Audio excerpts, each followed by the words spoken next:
Selamat pagi semua. Kami dari kelompok 9 kali ini akan membahas tentang perkembangan spiritual. Pengertian spiritualitas. Jadi, apa sih yang dimaksud dengan spiritualitas? Spiritualitas adalah hubungan antara manusia dengan Tuhan, sebuah kualitas yang berjalan di luar ranah agama tertentu. Kualitas yang dimaksud di sini adalah kualitas untuk mendapatkan penghormatan, kekaguman, inspirasi, dan yang memberikan jawaban tentang sesuatu yang tidak terbatas.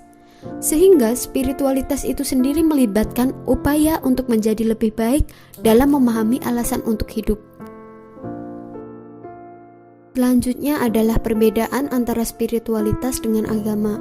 Agama itu sendiri bersifat institusional, yang artinya adalah di dalam agama, untuk menjalankan tiap-tiap bagian dari ajarannya, terdapat ketentuan-ketentuan atau peraturan-peraturan khusus untuk menjalankannya. Sedangkan dalam spiritualitas tidak ada ketentuan khusus tentang bagaimana seseorang itu menjalankan praktek-praktek spiritualnya. James Lower. Ada beberapa tahap perkembangan menurut James Lower. Yang pertama ada intuitive projective faith, usia minimal 4 tahun, fokus individu pada kualitas permukaan seperti dilukiskan oleh orang dewasa. Yang kedua ada mythical literal faith, usia minimal 5-6 tahun, peran fantasi berhenti dan berubah menjadi pengetahuan sebagai sumber informasi. Pada tahap ini verifikasi fakta menjadi penting. Yang ketiga ada putih conventional faith, usia minimal 12-13 tahun, individu mulai sadar bahwa untuk mendapatkan kebenaran tidak hanya ada satu cara, tetapi mereka belajar dari fakta sebagai sumber informasi. Selanjutnya ada individuating reflective faith, usia minimal 18-19 tahun, mereka mulai bertanggung jawab atas kepercayaan, sikap, dan komitmen. Selanjutnya ada paradoxical consolidation faith, usia 30 tahun, mereka mulai sadar bahwa pendekatan lain terhadap pertanyaan-pertanyaan kompleks yang bersifat metafisik seperti supranatural. Dan yang terakhir ada universal faith, usia minimal 40 tahun, individu hidup dalam dunia yang sebenarnya. Orang telah menemukan eksistensi dan bertindak demi eksistensi. Lalu ada Viktor Frankl. Di sini ada the somatic atau psychical dimension. Menurut dimensi ini, semua orang akan termotivasi oleh perjuangan mereka untuk mempertahankan diri, hidup mereka, dan sesama manusia dalam bertahan hidup, di mana niat ini sepenuhnya didorong oleh naluri yang sudah ada sejak lahir dan berlanjut hingga sepanjang hidup. Lalu ada the psychological dimension. Kepribadian mulai terbentuk dari lahir dan terus berkembang sebagai hasil dari naluri, dorongan, kapasitas, dan interaksi oleh lingkungan. Dimensi psikologis ini dan dimensi somatik lebih atau benar-benar dikembangkan oleh individu ketika individu mencapai masa dewasa awal. Selanjutnya ada the gnostic dimension.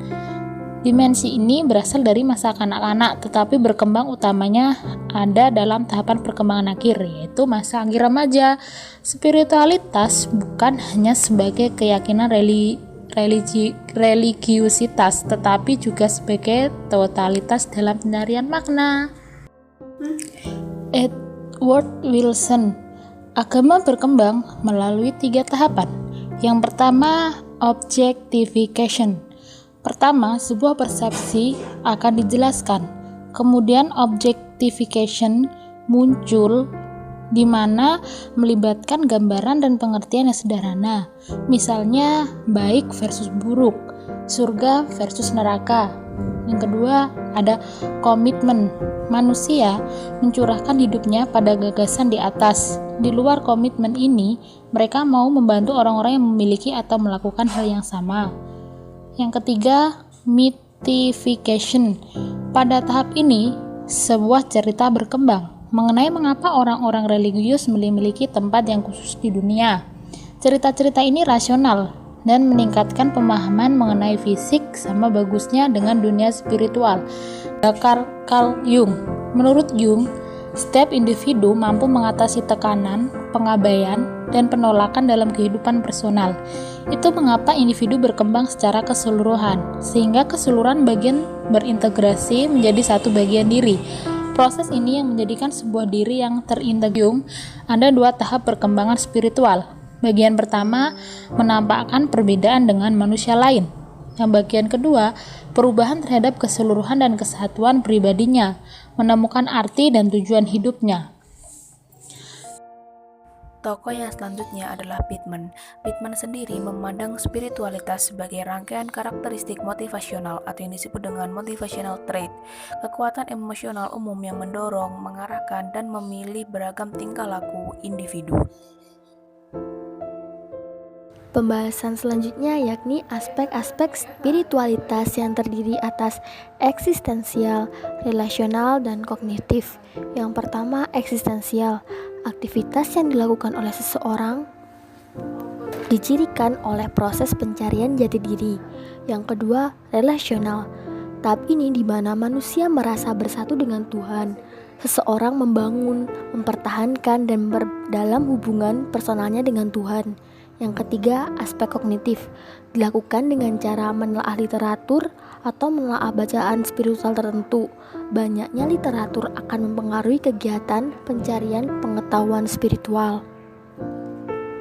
Selanjutnya, faktor yang berhubungan dengan spiritualitas.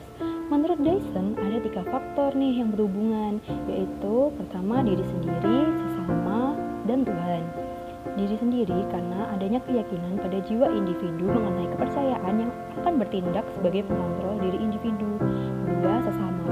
Kebutuhan untuk menjadi anggota masyarakat memang telah lama diakui sebagai bagian utama pengalaman manusiawi. Ketiga, Tuhan. Tuhan dipahami sebagai daya yang menyatukan prinsip hidup atau hakikat hidup.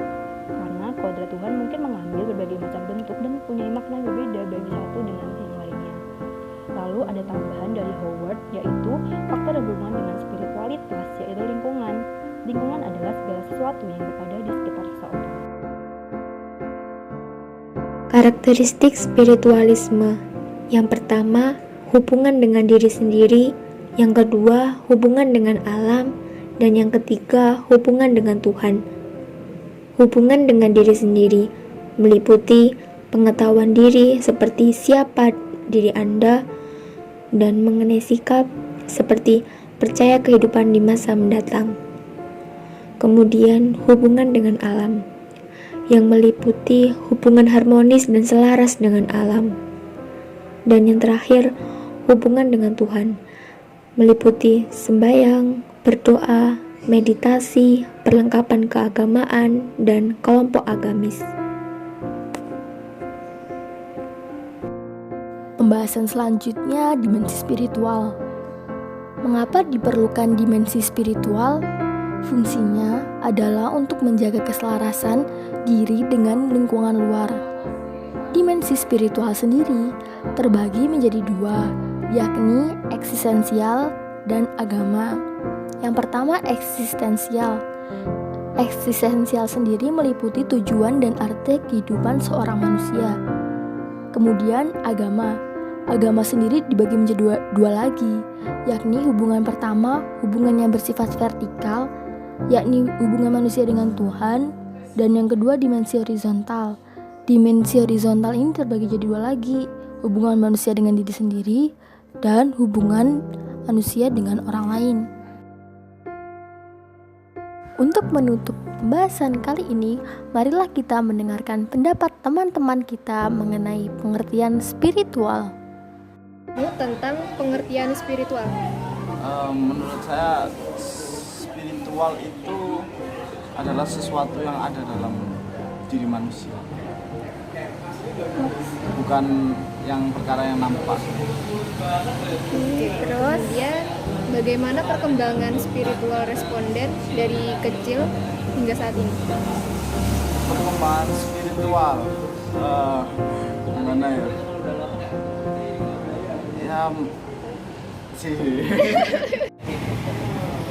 Menurut pendapat Anda, apa itu spiritualitas?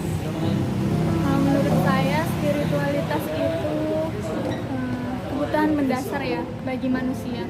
Kalau kita nggak punya spiritualitas yang bagus, itu bakal berdampak banget sama kehidupan kita. Langsung aja ya. Menurut Farah, apa sih pengertian spiritualitas? Ya, spiritual itu kayak ngarah ke keyakinan dan kepercayaan, ya semacam hal kayak gitulah, intinya kayak yang jadi kayak kamu berpegang